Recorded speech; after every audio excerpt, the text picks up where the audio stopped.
మనం ఏ దేశంలో ఉన్నాం, हम किस देश के वासी हैं, किस खेत के मूली हैं हम.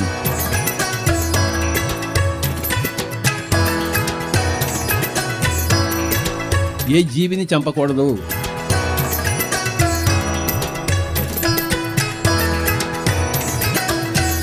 ప్రజలందరూ శాకాహారులై తీరాలి.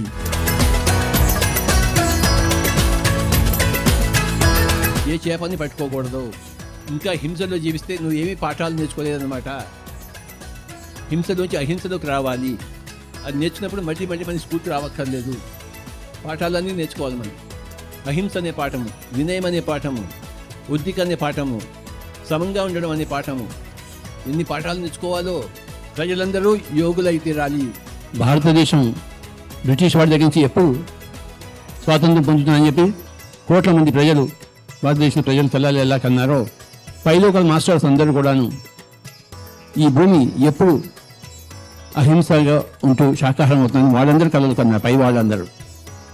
అందుకోసం మేమంతా ఇక్కడ సాకారమయ్యాం. పైలోక వాసులు ఈ కంటికి కనపడరు, కానీ ఎన్ని లోకాలు ఉన్నాయో, ఎంతమంది దివ్య లోకాల వాసులు ఉన్నారో వాళ్ళందరి కల్లా ఈ భూమండలం మీద శాకాహారం రావాలి, అహింస రావాలి అని చెప్పేసి.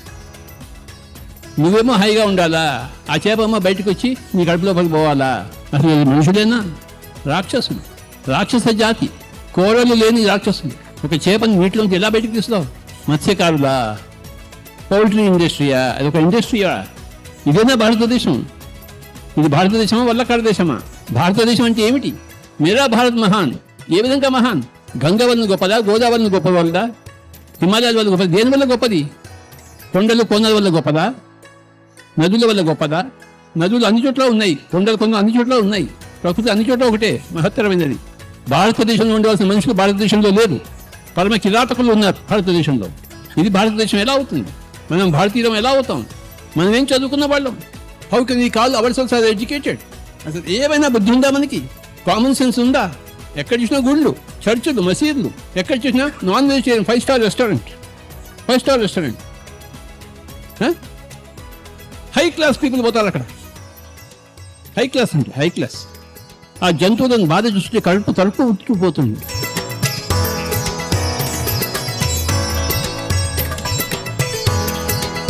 మానవుడుగా బతకాలి, మానవీయతతో బతకాలి, హ్యూమన్ వాల్యూస్, తర్వాత డివైన్ వాల్యూస్.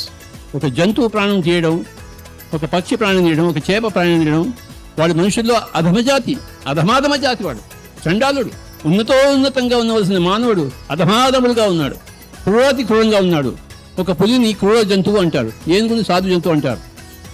పులి మేకను తింటే అది సహజం, కానీ మనిషి మేకను తింటే వీడు ఎంతటి క్రూర జంతువు వీడు. ఈ విషయాలు బయటికి చెప్పేవాడే లేడా భారతదేశంలో? ఈ శరీర నిర్మాణం శాకాహారం కోసమే ఉంది, మాంసాహారం కోసం ఎప్పుడు లేదు. అయినా విలియం డాక్టర్లో, విలియం సైంటిస్టులు నాకు అర్థం కాదు. వాళ్ళు మాంసం తింటుంటారు, అంతే. నువ్వు తిను అంటుంటారు. ప్రోటీన్స్ ని మాంసకృతులు అంటారు. మాంసకృతులు ఎలా అంటారు? నువ్వు మాంసం వర్డ్ ఎందుకు వచ్చింది? ప్రోటీన్ అనాలి. మాంసకృతులు అంటే మాంసకృతులు ఎవరు రాశాడు ఆ తెలుగు? ఎంబీబీఎస్ అంటే bachelor of meditation, bachelor of spirituality, అది ఎంబీబీఎస్ అంటే. మెడిటేషన్ లేకుండా, స్పిరిచువాలిటీ లేకుండా, ఆత్మజ్ఞానం లేకుండా ఎవడు నేను నీకు సహాయం చేయగలని చెప్పగలదు. ధ్యానం చేసి తీరాలి, ఆధ్యాత్మికలో ఉండి తీరాలి, నీ శరీరంగా ఆత్మను తెలుసుకోవాలి. ఈ రెండింటి వల్లనే మనిషి బాగుపడతాడు, వ్యధవ కర్మల నుంచి బయటకు వస్తాడు, చేసిన కర్మల్ని అంతం చేసుకుంటాడు. ఇది ధ్యానం క్లాస్ కాదు, ఇది వెజిటేరియన్ క్లాస్. ఇక్కడ కానీ ఏం చేద్దాం? రెండు అవినాభావ సంబంధం ఉంది. ఎక్కడ ధ్యానం ఉంటుందో అక్కడే అహింస ఉంటుంది, ఎక్కడ ధ్యానం ఉంటుందో అక్కడంతా హింసే ఉంటుంది. ఈ భారతదేశం అంతా, ఈ భూమి అంతా శాకాహారం అయ్యేంత వరకు, ధ్యానులు అయ్యేంత వరకు వీడు ఈ శరీరంలో ఉంటాడు. వీడు ఆ యొక్క ధర్మాన్ని నేను నిర్వర్తిస్తాను. నన్ను చూసి అందరూ వాళ్ళ ధర్మాన్ని నిర్వర్తిస్తారు. ఇది గాంధీజీ పుట్టిన దేశం, ఇది బుద్ధుడు పుట్టిన దేశం. గాంధీజీలాగా అహింసగా ఉండాలి, బుద్ధుడిలాగా ధ్యానంలో ఉండాలి. అహింస ద్వారా గాంధీజీ మహాత్ముడయ్యాడు, ధ్యానం ద్వారా బుద్ధుడు పరమాత్ముడయ్యాడు. గాంధీజీలాగా అహింస మూర్తి కావాలి, బుద్ధుడిలాగా ధ్యానమూర్తి కావాలి. అది భారతదేశ సంపద. అప్పుడే నువ్వు భారతీయుడివి. Thank you very much.